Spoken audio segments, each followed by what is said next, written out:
Good morning દીકરાઓ. હવે આપણે 15મા સમૂહના કેટલાક તત્વોની ઓક્સિડેશન અવસ્થા જોવાના, પણ કદાચ જો તમને યાદ હોય તો આપણે ઇન્ટ્રોડક્શન જે બે વિડીયો મૂકેલા છે એની અંદર તમે આપણે બધા તત્વોની ઓક્સિડેશન અવસ્થા જે કરી તેની ચર્ચા કરી ગયા. બધા સમૂહની 15મા સમૂહની, 16મા સમૂહની, 17મા સમૂહની, 18મા સમૂહની બધાની ચર્ચા કરી ગયા. પણ હવે ઇન્ડિવિજ્યુઅલ જોઈશું કે ભાઈ 15મા સમૂહના તત્વોની ઓક્સિડેશન અવસ્થાની ચર્ચા કરો. તો કે ભાઈ 15મા સમૂહની અંદર આપણી પાસે તો કે પહેલું તત્વ છે નાઇટ્રોજન, પછી છે ફોસ્ફરસ, પછી છે આર્સેનિક, પછી છે એન્ટીમની, પછી છે બિસ્મથ અને પછી આપણે લખીએ તે મોસ્કોવિયમ. તો આ તમારા 15મા સમૂહના તત્વો છે. 15મા સમૂહના તત્વો. હવે આપણે જાણીએ અમુક વસ્તુ આપણને ખબર અને આપણે જાણીએ બી. સપોઝ લાઈક મેં એમ કહી દઉં કે આ તત્વોની ઓક્સિડેશન અવસ્થા, આ તત્વોની ઓક્સિડેશન અવસ્થા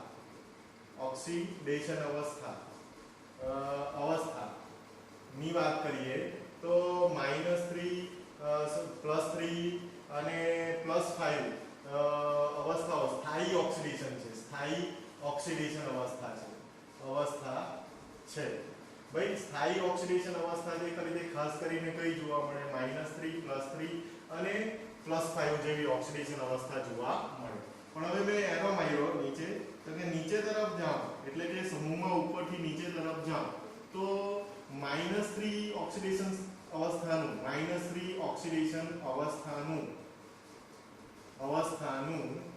સ્થાયિત્વ ઘટતું જાય અને +3 અને +5 નું સ્થાયિત્વ વધતું જાય. શું મતલબ થાય એનો? તો કે નીચેના તત્વો જે ખરા તે +3 અને +5 ઓક્સિડેશન અવસ્થા ધરાવતા સંયોજનો બનાવશે, જ્યારે -3 ઓક્સિડેશન અવસ્થા ધરાવતા સંયોજનો આ લોકો બનાવશે નહીં. બીજી વસ્તુ હું જે વાત કરું તે જોજો. તો કે ભાઈ બીજી વસ્તુની વાત કરું તો અહીંયા તો કે ભાઈ સમૂહમાં ઉપરથી નીચે તરફ જતા +5 નું ઓક્સિડેશન અવસ્થાનું સ્થાયિત્વ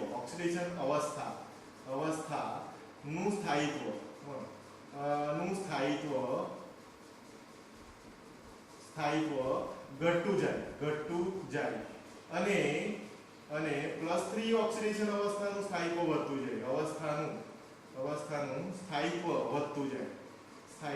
વધતું જાય. શું મતલબ થયો? તો કે આ તો ખ્યાલ આવ્યો, પણ +5 બી ધીમે ધીમે ઘટતું જશે અને +3 નું સ્થાયિત્વ જે ખરું તે વધતું જશે. મતલબ કે બિસ્મથ કે મોસ્કોવિયમની તો ચર્ચા આપણે નહીં કરીએ કેમ કે રેડિયો એક્ટિવ તત્વ છે, પણ બિસ્મથ જે ખરું ને +3 ઓક્સિડેશન અવસ્થા ધરાવતા સંયોજનો ધરાવશે. +5 વાળા રેર કેસમાં અપવાદ તરીકે તમે લખી શકો. એક અપવાદ તરીકે તમે દર્શાવી શકો BiF5. આ એક સંયોજન એવું છે કે જેમાં બિસ્મથની +5 ઓક્સિડેશન અવસ્થા જોવા મળે, બરાબર? પણ એ અપવાદરૂપ ઘટના છે. +5 ઓક્સિડેશન અવસ્થાનું સ્થાયિત્વ નીચેની દિશામાં જતા ઘટતું જાય. શું થાય? તો કે ઘટતું જાય, પણ એક અપવાદરૂપ ઘટના છે.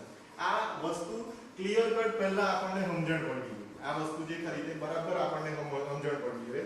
હવે હું એની અંદર જવાનો તો કે ભાઈ નાઇટ્રોજન. હવે હું અહીંયા એરો મારી દઉં અને એમ કહી દઉં કે નાઇટ્રોજન વિશેની ચર્ચા કરતા તો કે ભાઈ નાઇટ્રોજન એ કઈ ઓક્સિડેશન તો આપણે તો એવું લખેલું -3 થી +5 સુધીની ઓક્સિડેશન અવસ્થા ધરાવે. જે ખરી તે ધરાવે. બરાબર? ઓકે. આ વસ્તુની ચર્ચા આપણે આગળની વસ્તુમાં કરેલી છે. -3 બી ધરાવે. ભાઈ નાઇટ્રોજનની વિદ્યુત ઋણતા વધારે, એનો પરમાણુ ક્રમાંક 7 જ, એટલે એ -3 ઇલેક્ટ્રોન મેળવવાની વૃત્તિ ધરાવે. પણ નીચે તરફ જઈએ તેમ ઇલેક્ટ્રોન મેળવવા કરતા ઇલેક્ટ્રોન ગુમાવવાની વૃત્તિ જે ખરી તે વધતી છે. એટલે આપણે +5 અને +3 ની ચર્ચા કરી. -3 નું અસ્તિત્વ વધારે નીચેની તરફ હોતું નથી, ઘટતું જાય. મેં લખી દીધું છે ઘટતું જાય. ઓકે. નાઇટ્રોજનમાં -3 તમને જોવા મળી શકે. -3 જોવા મળે, -2 જોવા મળે, +1 કેમ કે થી લખેલું છે. -3 +5 સુધીની ઓક્સિડેશન અવસ્થા તમને નાઇટ્રોજનની જોવા મળી શકે. હવે ઘણા બધા સંયોજનો નાઇટ્રોજનના એવા છે, જેમ કે મેં અહીંયા લખું N2O, બરાબર? NO, બરાબર? પછી લખું NO2, પછી લખું N2O3. આવા સંયોજનો મેં લખ્યા. તો આમાં જો નાઇટ્રોજનનો ઓક્સિડેશન નંબર મેં વધું તો +1 થાય, આની અંદર +2 થશે, આની અંદર +4 થશે, આની અંદર +3 થશે, અથવા અહીંયા 5 કરી દે મેં, અહીંયા N2O5 કરી દે તો પછી 5 ના 10 ભાગ્યા એટલે +5 થશે. તો તમને ઓક્સિડેશન અવસ્થા જે ખરી જાય આવી પણ જોવા મળી શકે. +1 +2 +4 કે +5 જેવી ઓક્સિડેશન અવસ્થા તમને જોવા મળી શકે નાઇટ્રોજનની અંદર. પણ નાઇટ્રોજન જે કરો જનરલી નાઇટ્રોજન આ અગત્યનું કોઈ વખત આપણને પૂછાય નાઇટ્રોજન હેલોજન સાથે +5 ઓક્સિડેશન અવસ્થા ધરાવતું સંયોજન બનાવતું નથી. ભાઈ કેમ આવું? તો કે તમને NCl3 ધારો કે તમે લખો NCl3 NF3 તો ચાલે. NF3 તો એમાં નાઇટ્રોજનનો ઓક્સિડેશન નંબર જે ખરો તે +3 હશે, અહીંયા બી કેટલો હશે +3. પણ NCl5 ની જોવા મળે. NCl5 જોવા મળશે નહીં. કેમ આવું? તો કે નાઇટ્રોજનનો પરમાણુ ક્રમાંક 7 1s2 2s2 અને 2p3 તમે જાણો. આ તો પાર્ટિસિપેટ કરે નહીં એટલે 2s માં 2 ઇલેક્ટ્રોન અને 2p ની અંદર જે ખરા તે કેટલા 1 2 3. હવે શું થાય તો કે ધ્યાનથી જોજો હું કહેવા માંગુ છું. જો નાઇટ્રોજન સહસંયોજક બંધ બનાવે Cl સાથે તો એક Cl સાથે, બીજા Cl સાથે, ત્રીજા સાથે. હવે શું થાય તો કે એની જે ઇલેક્ટ્રોનિક રચના છે એમાં 2 નંબર એટલે કે બીજું શક્તિ સ્તર આવે આવ્યું. બરાબર, બીજું શક્તિ સ્તરમાં ડી કક્ષક હોતી નથી. એટલે શું થાય તો કે ધારો કે નાઇટ્રોજન તમે ઉત્તેજિત અવસ્થામાં લઈ જાઓ તો આ ઇલેક્ટ્રોનને કૂદકો મરાવીને ડી કક્ષક, પણ ડી કક્ષક એની પાસે પ્રાપ્ય હોતી નથી. ડી કક્ષક પ્રાપ્ય હોતી નથી. બરાબર ધ્યાન આપજો, પ્રાપ્ય હોતી નથી. એટલે શું થાય તો કે આ Cl જે ખરો તે ઇલેક્ટ્રોન યુગ્મનું દાન તો કરે પણ સ્વીકારવા માટે એની પાસે ખાલી કક્ષક હોતી નથી. એટલે ડી કક્ષક પ્રાપ્ય હોતી નથી. એટલે ને બીજું સહસંયોજક બંધ બનાવું મેં તો આ ઇલેક્ટ્રોનને અહીંયા કૂદકો મરાવવો પડે, પણ અહીંયા કક્ષક જ બીજી નહીં મળે તો કૂદકો કેવી રીતના મરાવે? એટલે એ કેટલા 3 બંધ બનાવી શકે. ચોથો બનાવે તે કયો બનાવે તો કે આ ઇલેક્ટ્રોન યુગ્મનું દાન કરીને બરાબર ધ્યાન આપજો સવર્ગ બનાવે. સવર્ગ સહસંયોજક બંધ બનાવી શકે. બરાબર ધ્યાન આપજો. એટલે એવું તમે કોઈ વખત સંયોજન જોયું હશે NH4+ આ સંયોજન તમે જોયું હશે. કદાચ તમને દેખાતું છે કે નથી જોયું હું NH4+. ઓકે, આ સંયોજન તમે જોયું હશે. તો આ સંયોજન જે ખરું ને એ બની શકે. મતલબ મેક્સિમમ કેટલા બંધ બનાવી શકે તો કે 4 સહસંયોજક ટાઈપના 4 બંધ બનાવી શકે. કેમ કે NCl5 બનાવવા માટે એની પાસે બીજી કોઈ કક્ષક હોતી નથી, ડી કક્ષક પ્રાપ્ય હોતી નથી. એટલે એ હેલોજન સાથે 5+5 ઓક્સિડેશન અવસ્થા ધરાવતું નાઇટ્રોજન હેલોજન સાથે +5 ઓક્સિડેશન અવસ્થા ધરાવતું સંયોજન બનાવતું નથી. +3 સુધી બનાવે, +5 સુધી બનાવી શકતું નથી. જ્યારે ઓક્સિજન સાથે તો કે +5 +4 ગમે તે બનાવી શકે. નાઇટ્રોજનમાં વિવિધતા છે. ઓકે, હવે જે ચર્ચા કરું મેં તો આ કાર્ડ નાખતો છું, જરાક જોજો અહીંયાથી આ કાર્ડ નાખતો છું અહીંયાથી. હવે હું વાત કરીએ આપણે તો કે નાઇટ્રોજન જે ખરો તેના એસિડ સંયોજનો. તો ભાઈ એસિડ સંયોજનો ઘણા બધા એના, તો મેં એમ લખી દઉં કે નાઇટ્રોજનના એસિડ સંયોજનો ના એસિડ સંયોજનો તો ની વાત કરું તો અહીંયા તમારી ચોપડીમાં કદાચ છે કે નથી તે HNO2 3HNO2 લખેલું છે અને એને નાઇટ્રસ એસિડ કહેવાય. તો એની અંદરથી મળે HNO3 H2O પ્લસ તમને મળે એની અંદર ટ્વાઇસ NO. શું મળે? Twice NO. તો તમે જોશો કે આ બી એસિડ છે અને નાઇટ્રસ એસિડ કહેવાય. શું કહેવાશે? Nitrous acid. બરાબર ધ્યાન આપજો. આ છે તે નાઇટ્રિક એસિડ કહેવાય. શું કહેવાય? તો કે નાઇટ્રિક એસિડ કહેવાય. બરાબર ધ્યાન આપજો. હવે નાઇટ્રસ એસિડ ને તો નાઇટ્રસ એસિડમાંથી નાઇટ્રિક એસિડ બનાવ્યો. બરાબર, અને આ બન્યું તે નાઇટ્રોજન મોનોક્સાઇડ અથવા નાઇટ્રિક ઓક્સાઇડ મોનોક્સાઇડ બી કહીએ અને અથવા નાઇટ્રિક ઓક્સાઇડ બી કહીએ. નાઇટ્રિક ઓક્સાઇડ બી કહેવાય. બરાબર ધ્યાન આપો તો સમજણ પડે આની અંદર. હવે તમે જોશો તો આની અંદર ઓક્સિડેશન જે કરો તે 3 દુના 6 માંથી 1 જાય તો 5 એટલે +5, આ 2 દુના 4 માંથી 1 જાય તો કે +3, બરાબર. અને અહીંયા તમે જોશો તો +2 જોવા મળશે NO1.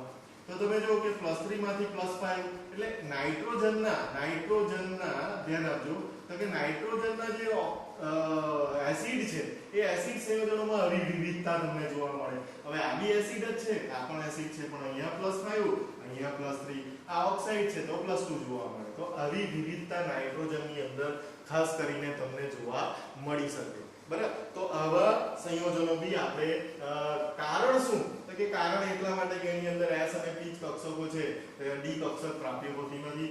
અને નાઇટ્રોજનના આ જે સંયોજનો છે એમાં +5, ઓક્સાઇડ સંયોજનો છે એમાં +5 તમને જોવા મળે, એસિડ સંયોજનો છે એમાં તમને +5 જોવા મળે. પણ હેલોજન સાથે પ્રક્રિયા કરે તો એના +5 ઓક્સિડેશન અવસ્થા ધરાવતા સંયોજનો જોવા મળતા નથી. તો એનું રીઝન બી આપણને ખબર પડવી જોઈએ. ઓકે, આ તમને વાત કઈ રીતે કોની કરી? નાઇટ્રોજનની. હવે હું વાત કરવાનો ફોસ્ફરસ. ભાઈ ફોસ્ફરસ એવું સંયોજન છે, ધ્યાન આપજો, ફોસ્ફરસ એવું સંયોજન છે કે જેમાં તમને વિવિધ ઓક્સિડેશન અવસ્થા જોવા મળે, વિવિધ ઓક્સિડેશન અવસ્થા જોવા મળે +1 થી +5. ફોસ્ફરસની વાત કરીએ, ફોસ્ફરસની ઓક્સિડેશન અવસ્થા તો વાત કરીએ તો ફોસ્ફરસ ઘણા બધા, જેમ કે તમે લખો H3PO2, જેમ કે તમે લખો H3PO3, જેમ કે તમે લખો H3PO4, તો આપણે જાણતા છે. અને ઓર્થોફોસ્ફરસ એસિડ બી કહેવાય અથવા ફોસ્ફિનિક એસિડ બી કહેવામાં આવે. તો એ ફોસ્ફરસના વિવિધ, પણ આની અંદર તમે ઓક્સિડેશન અવસ્થા જોવો તો +1 તમે 2 દુના 4 માંથી 3 જાય તો 3 દુના 6 માંથી 3 જાય તો +3 જોવા મળે, 4 દુના 8 માંથી તો +5 જોવા મળે. તો +5 સુધીની ઓક્સિડેશન અવસ્થા જે ખરી તે તમને જોવા મળી શકે એની અંદર. તો આ બધા સંયોજનો. બીજું કે ફોસ્ફરસ જે ખરો એ PCl5 કે PF6 સંયોજનો બનાવી શકે. ભાઈ આવું કેમ? તો કે એટલા માટે કે ફોસ્ફરસનો પરમાણુ ક્રમાંક જે ખરો તે 15, 1s2, 2s2 અને 2p6, પછી આવે 3s2 અને 3p3. પણ હવે ત્રીજી લાઈન આવી ગઈ એટલે ત્રીજું શક્તિ સ્તર આવી ગયું એટલે ડી કક્ષક બી હોવાની, ખાલી તો ખાલી પણ હોવાની ખરી. એટલે શું થાય તો કે આટલે સુધીનું નિયોન. હવે આ 3p માં 3 ઇલેક્ટ્રોન છે, બરાબર છે, 1 2 3, પણ 3s માં બી 2 છે તો એને મેં 3d માં કૂદકો બી બનાવી શકું. બીજું કોઈ દાન કરે તો મેં આની અંદર સ્વીકાર બી કરી શકું, કેમ કે આ બધી ખાલી કક્ષકો. તેનો શું મતલબ થઈ ગયો તો કે ફોસ્ફરસ 5Cl સાથે બી જોડાઈ શકે, 6 સાથે બી જોડાઈ શકે. 6 સાથે જોડાય તો ઉપર ચાર્જ જે કરો તે માઈનસ કરવો પડે, કેમ કે ફોસ્ફરસની વેલેન્સી +5 સુધીની છે. છઠ્ઠો ફ્લોરિન જોડો તો છઠ્ઠો ફ્લોરિન ધારો કે આ છે તમે, તો અહીંયા આ ઇલેક્ટ્રોનને મેં અહીંયા લખી દીધો તો 5 ફ્લોરિન એને અહીંયા જોડી દીધા, બરાબર. પણ છઠ્ઠો ફ્લોરિન બી આવે તો ફ્લોરિન આની અંદર દાન કરે, આની અંદર બેવ તો દાન કરેલું કહેવાય. ત્યારે એના પાસે એક ઇલેક્ટ્રોન વધી જાય ત્યારે એના ઉપર ચાર્જ કેવો આવી જાય તો કે માઈનસ આવી જાય. તો એ ફ્લોરિને દાન કરેલું કહેવાય. અને ફ્લોરિન દાન કરે તો PF6 પ્રકારના સંયોજનો પણ બની શકે. જ્યારે નાઇટ્રોજન આવું કામ કરી શકતો નથી, કેમ કે નાઇટ્રોજન પાસે ડી કક્ષક પ્રાપ્ય હોતી નથી. તો આ ઓક્સિડેશન અવસ્થાની ચર્ચા થઈ તમારી.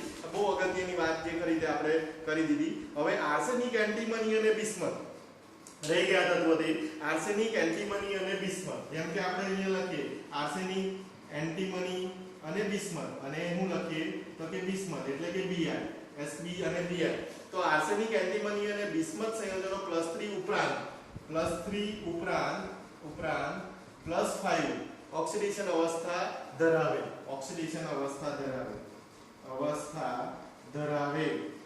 શકે અને ધરાવે.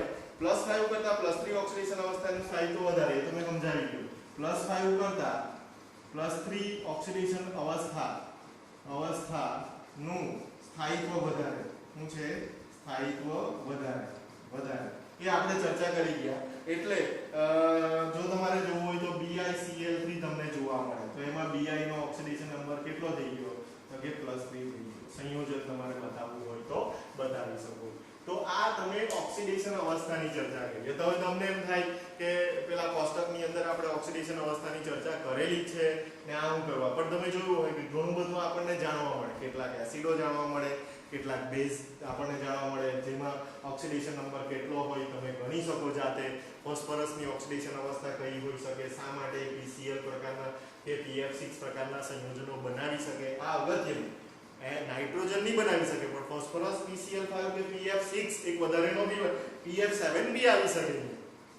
કેમ? તો કે એની પાસે ડી કક્ષકો ખાલી છે, એટલે પેલો ફ્લોરિન એની અંદર દાન કરીને બી છેલ્લે એની સાથે બંધ બનાવી શકે. તો આવા સંયોજનો બનાવી શકે, જ્યારે નાઇટ્રોજનમાં આ શક્ય નથી. કેમ નથી? તો કે એટલા માટે નથી કારણ કે નાઇટ્રોજન પાસે ડી કક્ષકો પ્રાપ્ય હોતી નથી, એટલે એમાં આ જોવા મળતું નથી. તો આ વિવિધતા હવે આપણે જોઈ ગયેલા છે, પણ ફરી પાછું વારાફરતી જોઈએ. ભાઈ આ જ ઓક્સિડેશન અવસ્થા આવે, આ જ આવે, આ આમાં જોવા મળે, આ આમાં જોવા મળે, કયું સંયોજન છે ફળદેને આપણે ગણી શકતા હોવા જોઈએ, તો એ બી ગણતા થઈ જાય. આપણને વિવિધ સંયોજનો જોવા મળી શકે, તો એ બી તમે જોઈ શકો. ઓકે દીકરાઓ.